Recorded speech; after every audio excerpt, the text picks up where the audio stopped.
આજે આપણે તત્વોના જે અલગ અલગ ચેપ્ટરો છે એ ચેપ્ટરની અંદર તો એમાં આપણે એસ વિભાગ, પી વિભાગ, ડી વિભાગ અને એફ વિભાગ કે જે આપણે તત્વોના આવર્તનીય વર્ગીકરણની અંદર એના વિભાગ પાડ્યા. એ વિભાગ કે જેની અંદર આપણે દરેક તત્વના પરમાણુનો છેલ્લો ઇલેક્ટ્રોન જે પરમાણુ કક્ષકમાં દાખલ થાય છે તે પરમાણુ કક્ષકના આધારે આ ચાર વિભાગ પાડવામાં આવે. હવે આ જે ચાર વિભાગ પાડવામાં આવે છે તો એ ચાર વિભાગની અંદર આવર્ત કોષ્ટકના કુલ 114 તત્વોનો સમાવેશ કરે. પરંતુ એક તત્વ કે જે સૌ પ્રથમવાર એની શોધ કરી અને જે શોધ કરનાર વૈજ્ઞાનિક કે જેનું નામ છે લેવોઝિયર, કે લેવોઝિયર નામના વૈજ્ઞાનિકે સૌ પ્રથમવાર એક એવા તત્વની શોધ કરી કે જેનું આવર્ત કોષ્ટકમાં કઈ જગ્યાએ એનું સ્થાન આપવું એ નક્કી કરવામાં. તત્વ હાઇડ્રોજન.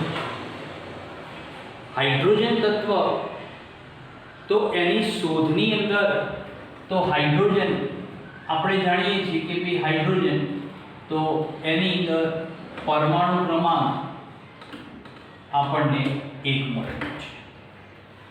તેના સેન્ટરમાં જઈએ તો ન્યુક્લિયસમાં એના પ્રોટોનની સંખ્યા 1 છે, જ્યારે એમાં ન્યુટ્રોન 0 રહે છે.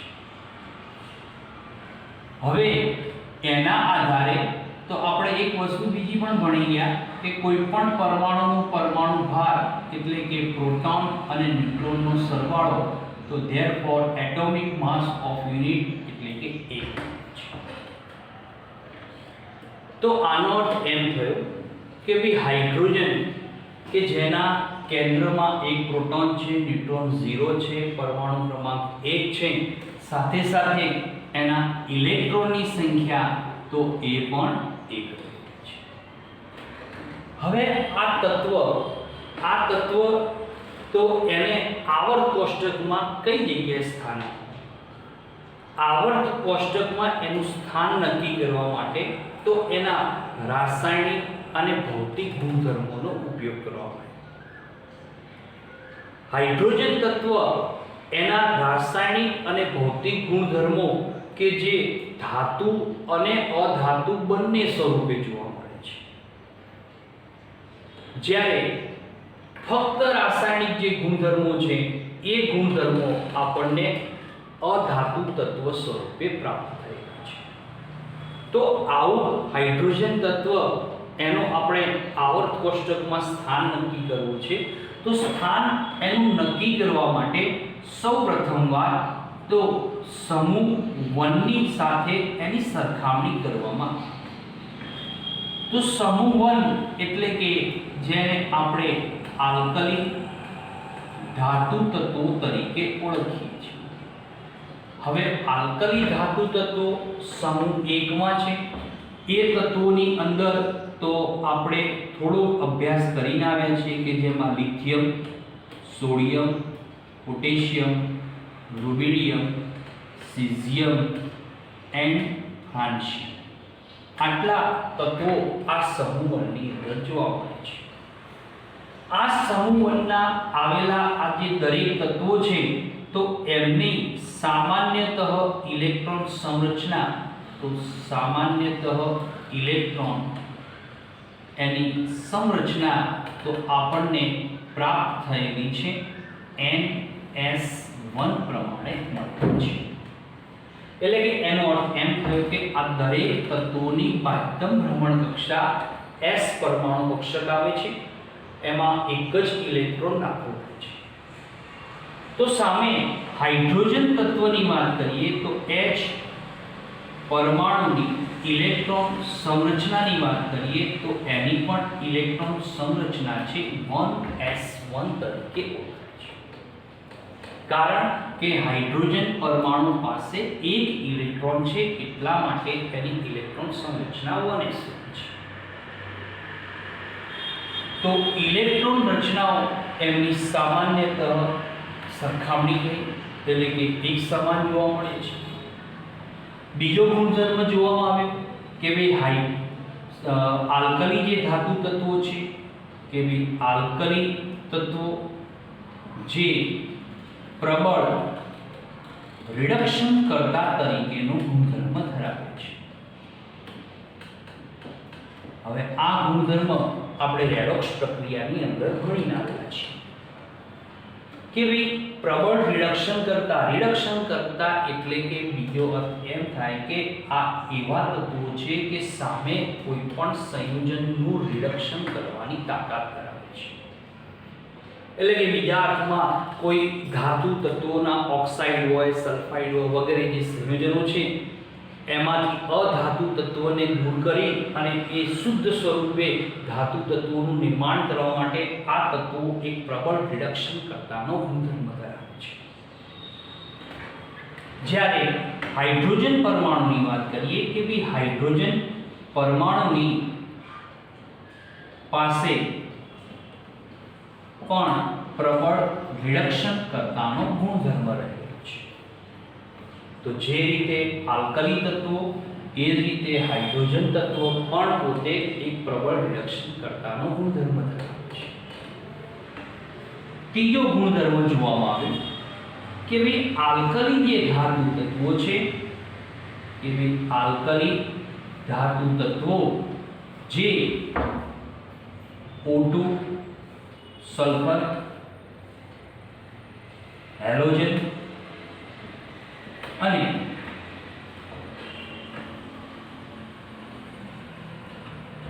હેલોજન સાથે પ્રક્રિયા દ્વારા ઓક્સાઇડ ઓક્સિજન હશે તો ઓક્સાઇડ આપશે, પેરોક્સાઇડ આપે છે, સલ્ફાઇડ અને હેલાઇડ સંયોજનો બનાવે છે.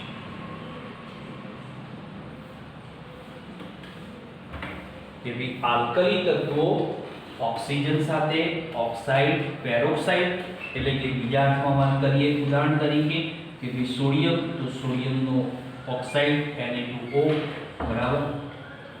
પેરોક્સાઇડની વાત કરીએ તો Na2O2, સલ્ફાઇડની વાત કરીએ તો સોડિયમ સલ્ફાઇડ Na2S અને હેલાઇડ NaX.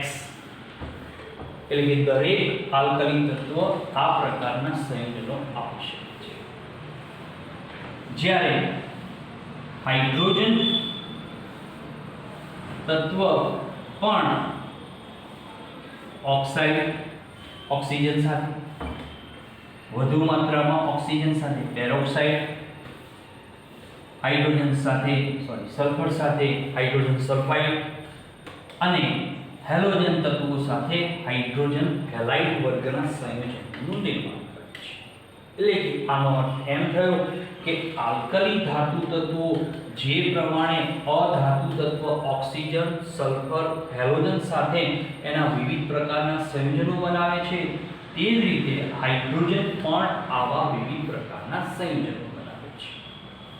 તો એનો અર્થ એમ થયો કે ઇલેક્ટ્રોન સંરચના, બાહ્યતમ ભ્રમણ કક્ષાની, પ્રબળ રિડક્શન કરતાનો ગુણધર્મ, સંયોજનો બનાવવાની રીત આ બધા ગુણધર્મો એક સમાન રીતે જોવા. બીજો ગુણધર્મ જોવામાં આવ્યો કે ભાઈ આલ્કલી તત્વોમાં લિથિયમની આયનીકરણ એન્થાલ્પી જેને આપણે સંકેતમાં ડેલ્ટા IH વડે દર્શાવીએ છીએ. એ આયનીકરણ એન્થાલ્પી એ આપણને 520 કિલોજૂલ પ્રતિ મોલ જેટલી પ્રાપ્ત થઈ છે. એટલે એનો અર્થ એમ થયો કે આલ્કલી ધાતુ તત્વોમાં લિથિયમની આયનીકરણ એન્થાલ્પી સૌથી વધારે છે 520. તો બાકીના જે આલ્કલી તત્વો છે એમની આયનીકરણ એન્થાલ્પી અતિશય ઓછી છે. હવે આ આયનીકરણ એન્થાલ્પીની સરખામણી કરવામાં આવી હાઇડ્રોજન સાથે. તો ભાઈ હાઇડ્રોજનની પણ આયનીકરણ એન્થાલ્પી તો એ આયનીકરણ એન્થાલ્પી આપણને મળેલી છે 1312 કિલોજૂલ પ્રતિ મોલ જેટલી છે.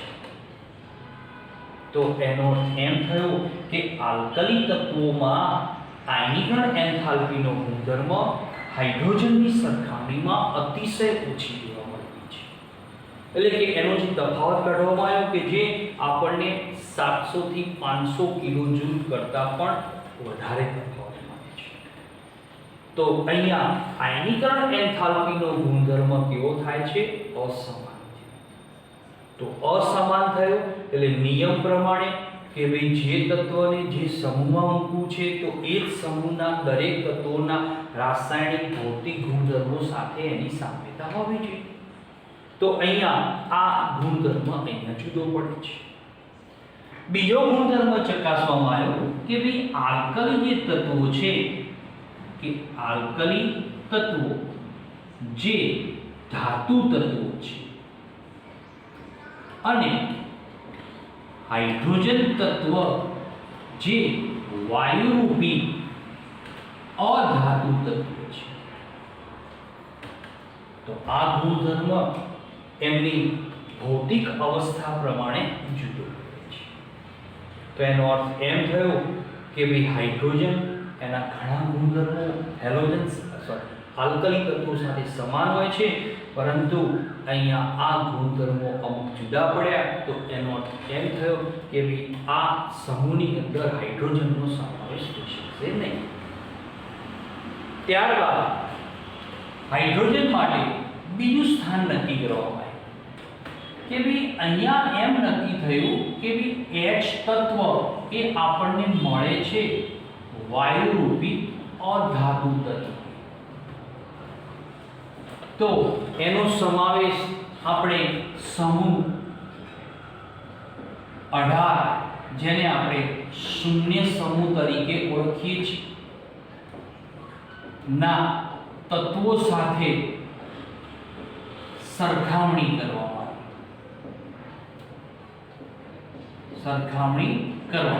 હવે આ સરખામણી કરવામાં આવી તો એ વખતે એવું જોવા મળ્યું કે ભી હાઇડ્રોજન તત્વો વાયુરૂપી અધાતુ, સમૂહ 18 ના તત્વો પણ વાયુરૂપી અધાતુ તત્વો. તો એમની ભૌતિક પરિસ્થિતિ એક સમાન હતી. તો આ ગુણધર્મ સમાન જોવા મળે. બીજો ગુણધર્મ કે સમૂહ 18 ના તત્વોની સામાન્યતઃ બાહ્યતમ ઇલેક્ટ્રોન સંરચના. તો આમની બાહ્યતમ ઇલેક્ટ્રોન સંરચના એ આપણને મળેલી છે NH2np6 પ્રમાણે મળેલી છે. જ્યારે H પરમાણુની ઇલેક્ટ્રોન સંરચના જે આપણને 1s1 રૂપે મળેલી છે. તો ઇલેક્ટ્રોન રચના સમાન હતી, પરંતુ સમૂહ 18 ના તત્વોમાં હિલિયમ પરમાણુ ક્રમાંક 2 એની ઇલેક્ટ્રોન સંરચના તો 1s2 છે. તો એવું કહેવાય છે કે જો H પરમાણુ એક ઇલેક્ટ્રોન મેળવે તો ઇલેક્ટ્રોન સંરચના 1s2 થાય છે. ક્યારે ઇલેક્ટ્રોન મેળવે? હવે ઇલેક્ટ્રોન મેળવે તો એની ઇલેક્ટ્રોન રચના 1s2 થાય. તો સમૂહ 18 ના તત્વોમાં હિલિયમની 1s2, ઇલેક્ટ્રોન મેળવીને હાઇડ્રોજન 1s2. પણ અહીંયા ઇલેક્ટ્રોન સંરચના તો સમાન થઈ, પરંતુ અહીંયા એક કારણ મળે છે. પરંતુ શું કારણ છે કે સમૂહ 18 ના તત્વો નિષ્ક્રિય વાયુરૂપી છે. નિષ્ક્રિય વાયુરૂપી તત્વો તરીકે છે. જેને આપણે ઉમદા વાયુરૂપી તત્વો તરીકે પણ ઓળખવામાં આવે છે. તો આ ઉમદા વાયુરૂપી તત્વો છે. નિષ્ક્રિય છે, કોઈ પ્રક્રિયા કરતા નથી, કેમ કે એમની બાહ્યતમ ભ્રમણકક્ષામાં ઇલેક્ટ્રોન સંપૂર્ણ ભરાયેલા છે. NH2 પ્રમાણે કોઈ ઇલેક્ટ્રોન લેવાની જરૂર નથી, કોઈ ઇલેક્ટ્રોન આવવાની જરૂર નથી. તો આ ગુણધર્મ અહીંયા જુદો પડે છે, એટલા માટે હાઇડ્રોજનનો સમાવેશ શૂન્ય સમૂહના તત્વોમાં કરવામાં આવતો નથી. ત્યારબાદ ત્રીજું સ્થાન નક્કી થયું સમૂહ 17 ના તત્વો સાથે. તો સમૂહ 17 ના તત્વોની સાથે સરખામણી કરવાની. હવે સમૂહ 17 એટલે જેને આપણે હેલોજન સમૂહ તરીકે ઓળખીએ છીએ. હેલોજન સમૂહના તત્વો એટલે કે X2 એટલે કે F2, Cl2, Br2 and I. પાંચમું તત્વ છે એસ્ટેટાઇન. બરાબર, એના પછીનું પણ એક તત્વ શોધાયું છે. તો એ બંને તત્વો રેડિયો એક્ટિવ છે, એટલે એને હેલોજન સમૂહમાં ગણવામાં આવતા નથી. હવે આ તત્વો સાથે એની સરખામણી કરવામાં આવે. કોની? હાઇડ્રોજન.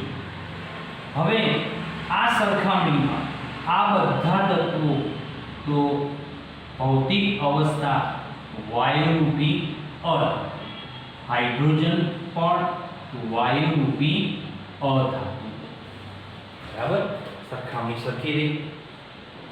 હવે આ સમૂહના જે તત્વો છે, આ સમૂહના જે તત્વો કેવી એક ઇલેક્ટ્રોન મેળવી હેલાઇડ બનાવે છે, જ્યારે હાઇડ્રોજન પણ એક ઇલેક્ટ્રોન મેળવીને હાઇડ્રાઇડ બનાવે છે.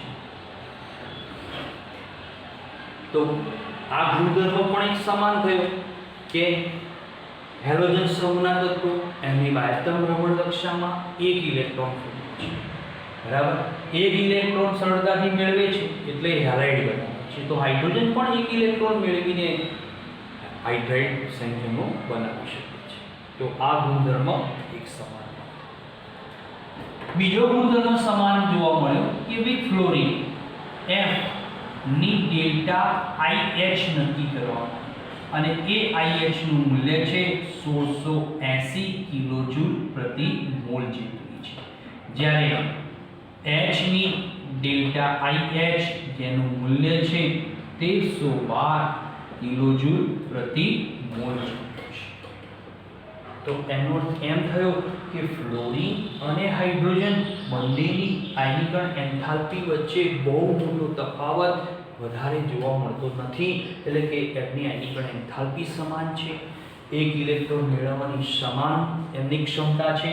વાયુરૂપી અવસ્થા એ પણ અધાતુ તત્વોનો ગુણધર્મ છે એમનો.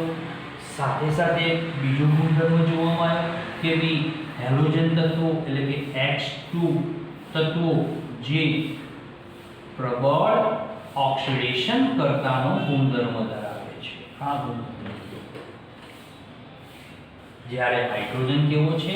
પ્રબળ રિડક્શન કરતાનો ગુણધર્મ ધરાવે છે. આપણે લખીએ કે ભાઈ H2 તત્વ જે પ્રબળ રિડક્શન કરતાનો ગુણધર્મ ધરાવે છે. આ બંને ગુણધર્મો જુદા પડે. તેનો અર્થ એમ થયો કે આ ગુણધર્મ જુદા પડે છે. સાથે સાથે બીજો ગુણધર્મ જોવામાં આવ્યો કે ભાઈ X2 ની પ્રતિક્રિયાત્મકતા જે H2 કરતા વધુ છે.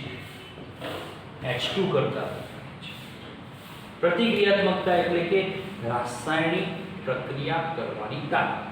તો હેલોજન તત્વોની પ્રતિક્રિયાત્મકતા હાઇડ્રોજન કરતા સૌથી વધારે છે. તો આ ગુણધર્મો એની સરખામણીમાં જુદા પડ્યા, એટલા માટે હાઇડ્રોજન તત્વનો સમૂહ 17 માં પણ સમાવેશ થઈ શક્યો. તો આખા આવર્ત કોષ્ટકમાં સમૂહ 1, સમૂહ 17 અને સમૂહ 18 એ ત્રણેયની અંદર હાઇડ્રોજન સાથેના એના ગુણધર્મોની સામ્યતા જે જોવામાં આવી, તો એમાં ઘણા ગુણધર્મો સમાન મળ્યા, ઘણા અસમાન મળ્યા એટલા માટે હાઇડ્રોજનનું સ્થાન એ પૈકી કોઈ પણ સમૂહમાં ન કરતા હાઇડ્રોજનનું સ્થાન આવર્ત કોષ્ટકમાં આપણે વચ્ચે આપવામાં આવતું હોય છે, તો એને અલગથી સ્થાન આપવાનું છે. ગણીએ છે સમૂહ 1 માં આવર્તમાં પણ પહેલા અતિ લઘુ આવર્તમાં એનું સ્થાન પણ ગણવામાં આવે છે, પરંતુ એનું રેગ્યુલર સ્થાન આપવામાં આવ્યું આવર્ત કોષ્ટકના ઉપલા ભાગમાં મધ્ય સ્થાને એનું સ્થાન આપવામાં આવ્યું છે. બીજો ગુણધર્મ જોવા મળ્યો કે ભાઈ હાઇડ્રોજન એક ઇલેક્ટ્રોન ગુમાવે એટલે કે H+ આયન બનાવે છે. હવે આ જે H+ આયન બને છે એ આયન એની જે આયનીય ત્રિજ્યા નક્કી કરવામાં આવે તો H+ આયનની આયનીય ત્રિજ્યા તો 1.5